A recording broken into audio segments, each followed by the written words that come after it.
Once in a while I get people that really, that claim they don't believe in evolution. And my response generally is, well, why not?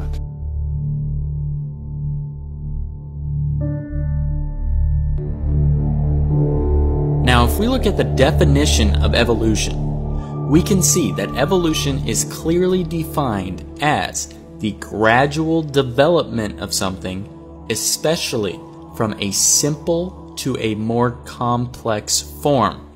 Folks, in order for something to become more complex, you need to introduce new information.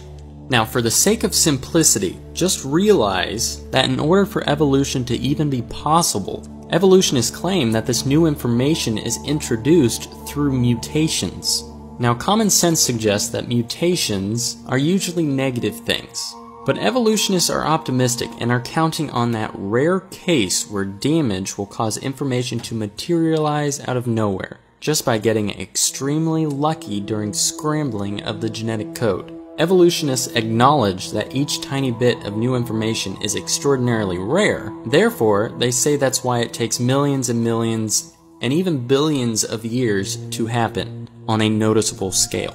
Evolutionists depend on mutations to generate new information in their model. That part of the model is a huge problem. The stubborn fact is that no instance of mutation making information has ever been confirmed, not even in the tiniest increment. Never, not once. There is not a single field observation or lab finding.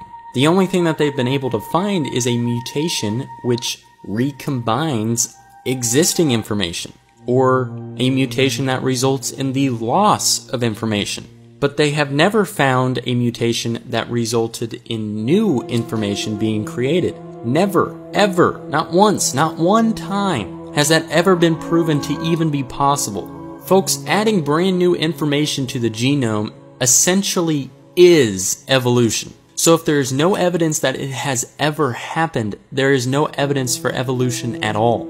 Furthermore, if there is no evidence at all that it is even possible, and no one has ever observed it happening, there is no way to calculate an average time frame for it to occur. You can't develop a mathematical equation to express the time needed for this beneficial mutation that would result in the creation of new information to occur. Meaning, there's no way to know how long it would take, even if it was theoretically possible. So this whole idea of it taking millions or billions of years is literally pulled out of thin air. Now at this point, many of you are probably asking yourselves, what about the fossil record? I'm sure that you have all heard at one point or another during your life that man evolved from ape. And I'm sure that you have been told about all of the different supposed transitional stages of human beings supposedly found linking Homo sapiens to apes or an ape-like creature. And all I have to say about this, folks, is that you really need to do your research. The vast majority of these are admitted and proven frauds, yet are still touted as being true.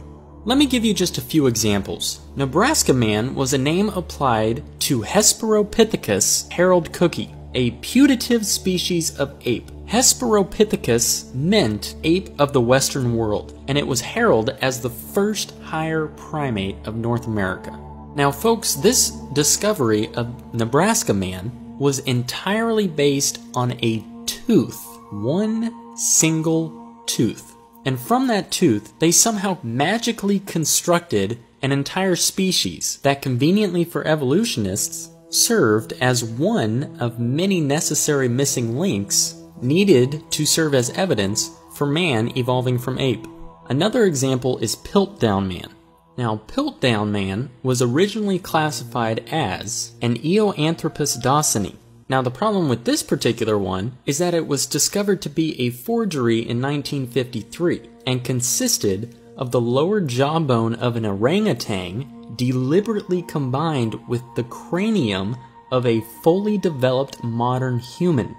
Folks, the thing you have to ask yourself is why are there so many frauds surrounding the evolution theory? Statistically speaking, these genetic mutations that result in the creation of new information are extraordinarily rare, meaning that in order for one species to transcend to the next level, as the theory of evolution dictates, they would have to cycle through hundreds, probably more like thousands upon thousands, of generations in order for this genetic fluke to occur. My point is this: either these man-like apes should have been around for thousands and thousands of years, or at the given point in time when they did exist, there would have had to have been a huge population of them. In either case, the quote-unquote fossil record should be riddled with these bones. These archaeologists shouldn't be resorting to creating hoaxes in order to gain notoriety and fame for finding the missing link. They should literally be tripping over these things.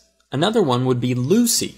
Lucy was discovered by a man named Donald Johanson and was found in 1974 in the Awash Valley in Ethiopia. It was classified as an Australopithecus afarensis and only consisted of several hundred pieces of bone, representing only about 40% of the skeleton of this supposed missing link.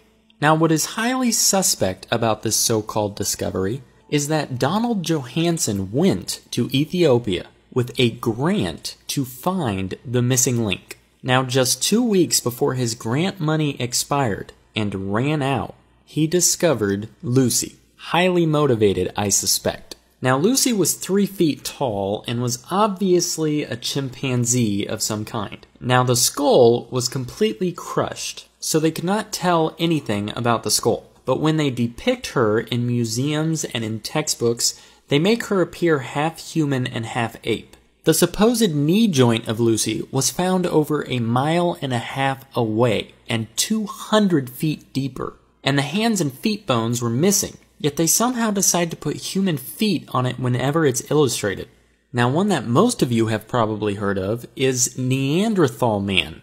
Neanderthals are generally classified by biologists as the species Homo neanderthalensis. The problem is it has been proven that the Neanderthal cannot possibly be a missing link between man and ape. Neanderthals are actually thought to be superior humans with thicker bones and stronger muscles who actually lived to be very old. They also appear to have a 13% larger brain than modern man. Folks, any way you slice it, Neanderthals are not an intermediate step in the road to create modern man, but can actually be considered one step above modern man. They were smarter, stronger, faster, and bigger than we are today. If the creatures we see today actually evolved from other kinds of creatures in the past, gradually over long periods of time, we would expect to find in the fossil record their intermediate or transitional forms with halfway structures. There should be innumerable examples of this.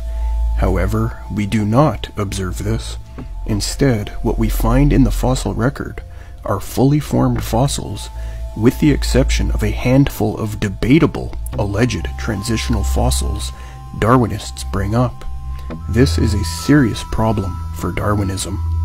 Charles Darwin himself worried about this issue. He wrote, "Why is not every geological formation and every stratum full of such intermediate links? Geology assuredly does not reveal any such finely graduated organic chain, and this is the most obvious and serious objection which can be urged against this theory." Around 100 years later, the famous evolutionist author Stephen Jay Gould likewise noted the fossil record does not actually support this Darwinian gradualistic view of evolution. The absence of fossil evidence for intermediary stages between major transitions in organic design, indeed our inability, even in our imagination, to construct functional intermediates in many cases, has been a persistent and nagging problem for gradualistic accounts of evolution. And I regard the failure to find a clear vector of progress in life's history as the most puzzling fact of the fossil record. But I also believe that we are now on the verge of a solution, unquote. Indeed, Gould admitted there are serious problems with the fossil record, yet he went on to claim that his punctuated equilibrium idea that evolution occurred through sudden big jumps could solve this problem. However, his proposed solution turned out to be erroneous as well. As Emil Silvestro notes, quote, "They, Gould and Eldredge, were not even willing to explain from whence such a massive addition of genetic information could have come. Thus, after Gould's passing away, punctuated equilibrium lost popularity, and gradualistic neo-Darwinism became the ruling dogma in academia again." In his work Darwin's Doubt, Stephen Meyer showed many other problems with punctuated equilibrium as well. Hence, the fossil record problem Gould admitted existed still remains. In light of concerns from such high-level evolutionists as Gould, one should be skeptical towards the popular evolutionary apologists today, who try to claim the lack of intermediate forms in the fossil record is not a serious problem. The fact is that fully formed organisms appear abruptly in the fossil record. For example, the chemist and science writer Jonathan Sarfati notes, "The first bats and birds in the fossil record are indeed fully fledged flyers. Moreover, the oldest known turtle in the fossil record is fully formed. We have no intermediates between turtles and cotylosaurs, which are the organisms evolutionists claim turtles supposedly came from. And the quote-unquote imperfection of the fossil record excuse will not work, since organisms like turtles leave excellent fossils but still show no intermediates.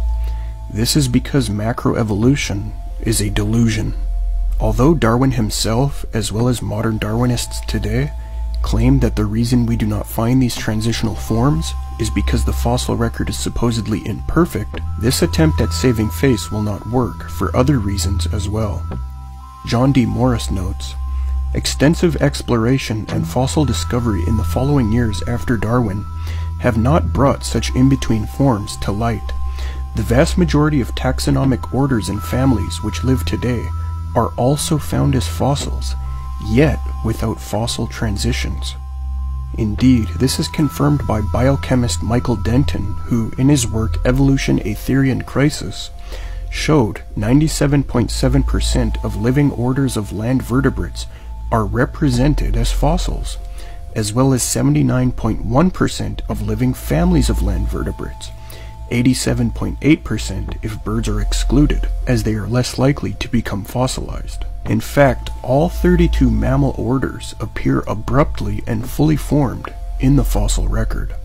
So the idea the fossil record is incomplete is false. Now, Darwin also tried to address the transitional fossil problem by claiming the alleged imperfection of the fossil record was, quote, "chiefly due to organic beings not inhabiting profound depths of the sea." However, Emil Silvestro notes this excuse is likewise false, since the idea life did not exist in the depths of the sea has since been disproven. A final word on transitional forms from Sarfati, quote, "The inability to imagine functional intermediates is a real problem.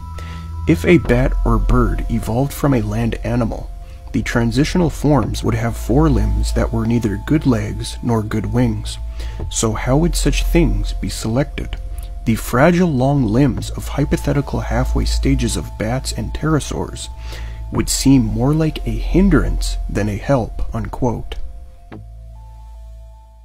The Cambrian explosion is a very strong refutation of macroevolution as well. The Cambrian refers to an early period of geologic history. Scientist Stephen Meyer notes, "During this geological period, many new and anatomically sophisticated creatures appear suddenly in the sedimentary layers of the geologic column, without any evidence of simpler ancestral forms in the earlier layers below. If macroevolution is true, and these creatures in the Cambrian evolved from simpler forms, the earlier layers below should contain such forms, but they do not. This is a serious problem for Darwinism." Another aspect of the Cambrian explosion is brought out by John D. Morris, quote, "The Cambrian explosion constitutes a major episode in the history of life. If evolution were true, one would expect the record to start with one type of animal, then increase to two, and so on.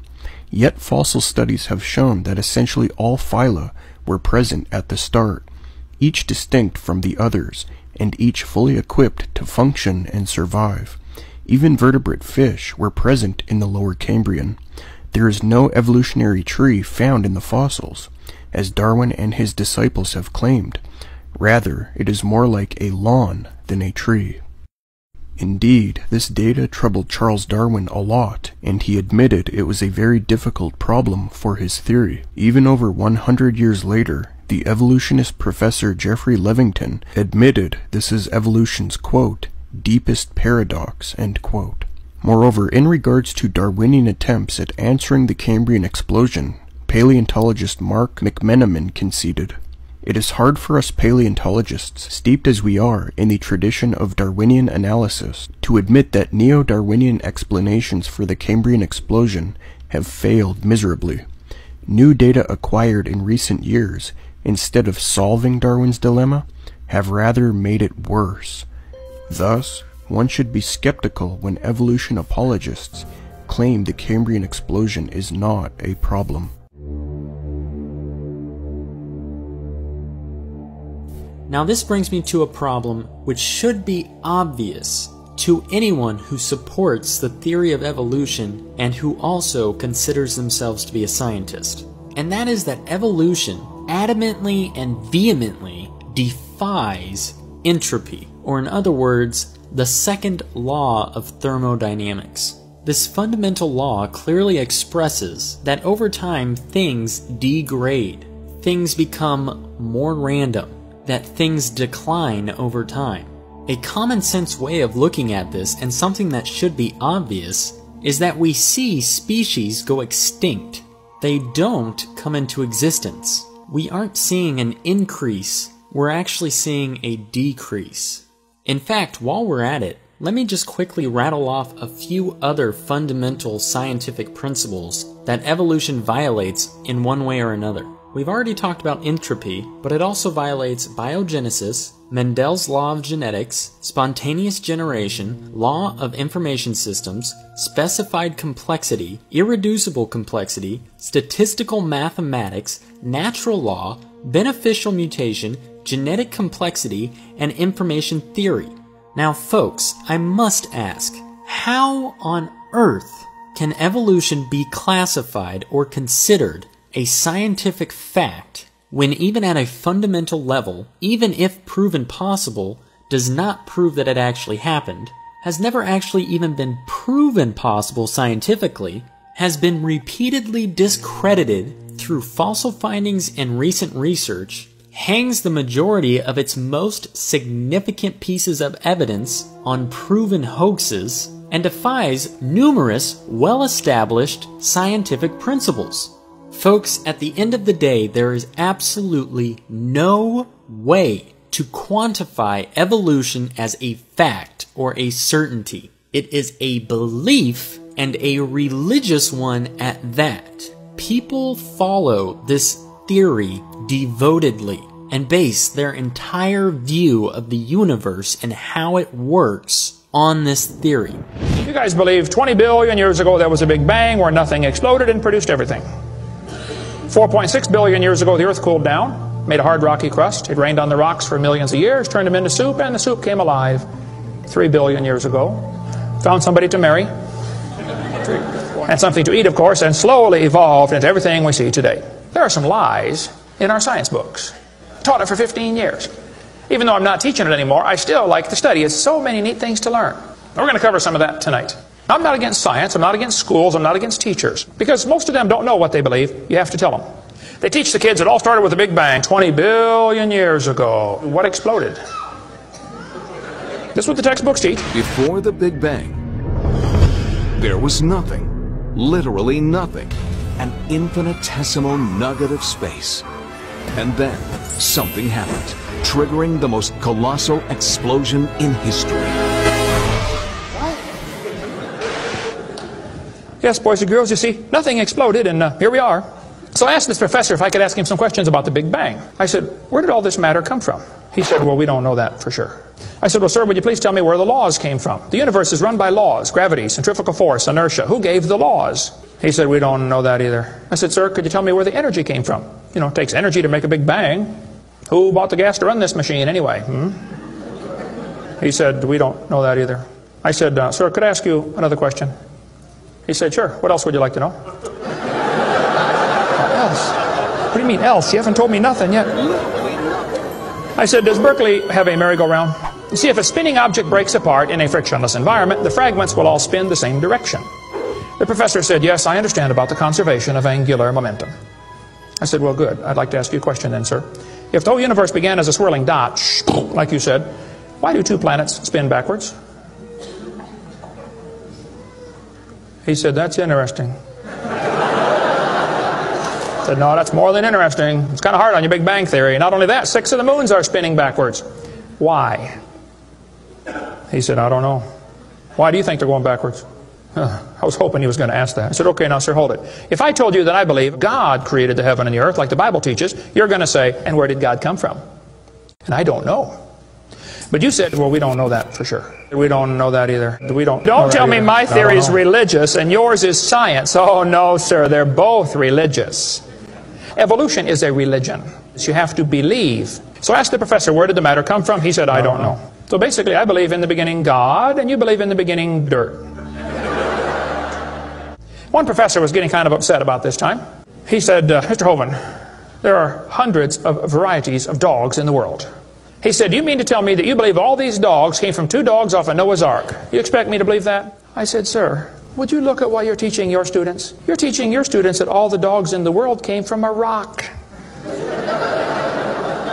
Charles Darwin was disciplined. I mean, he did these extraordinary experiments, this series of experiments.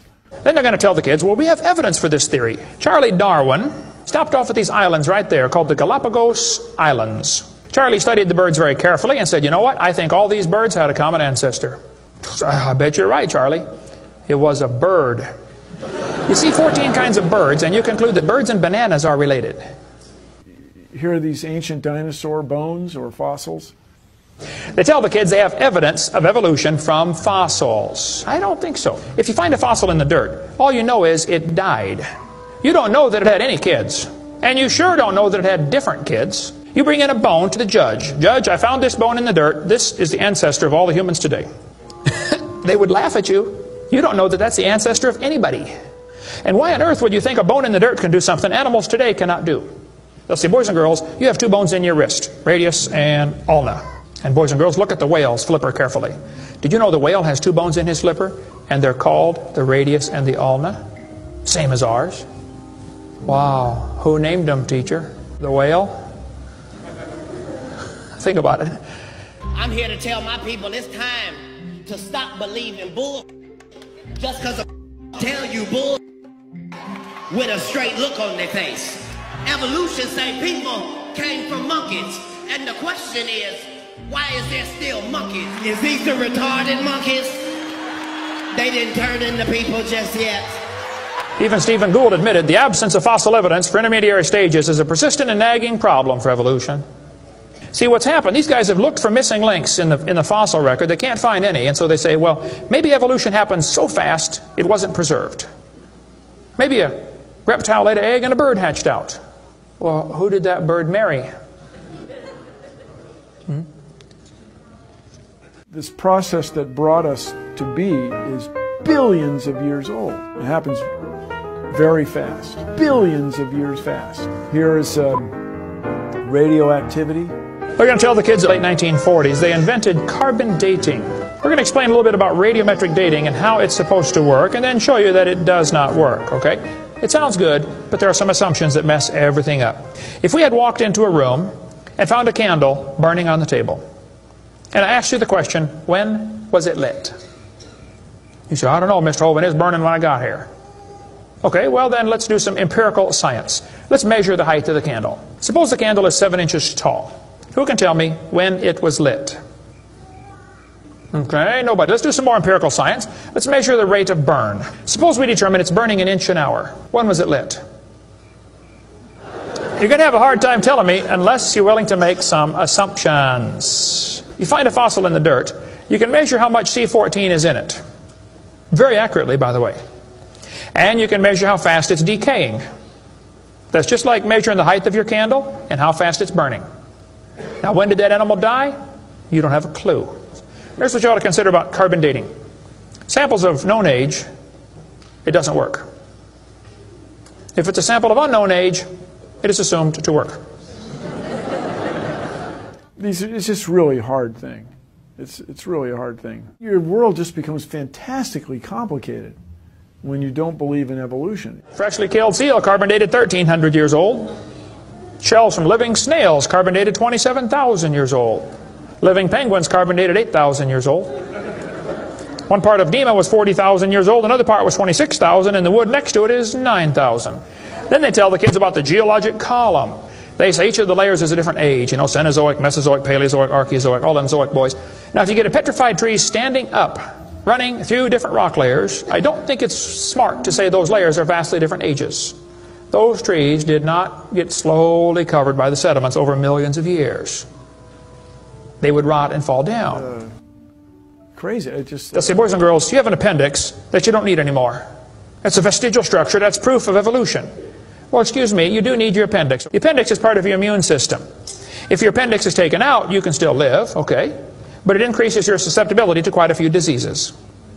You could live without both your legs and both your arms and both your eyes also. That doesn't prove you don't need them. There are no vestigial organs, and even if there were, that would be the opposite of evolution. That's losing, not gaining. I was taught when I went to school, man used to have a tail, but he lost it because he didn't need it. I thought, didn't need it? Have you ever thought how handy a tail would be? Have you ever come to the door with 2 sacks of groceries? Wouldn't that be nice, man? Be able to grab that door and walk right around and get in it? Lost it because we didn't need it. Man, you could drive the car and tune the radio knob and hold the Coke at the same time. What we're finding is that natural selection seems to be an incredibly important factor in generating new species. Natural selection, the key evolutionary mechanism Darwin identified. The bad designs get eaten by the good ones, and so all you have is good ones. Why is there still monkeys? Natural selection doesn't cause any evolution. It makes sure the bad ones don't survive, but it's not going to change it to something else. That's what evolution is.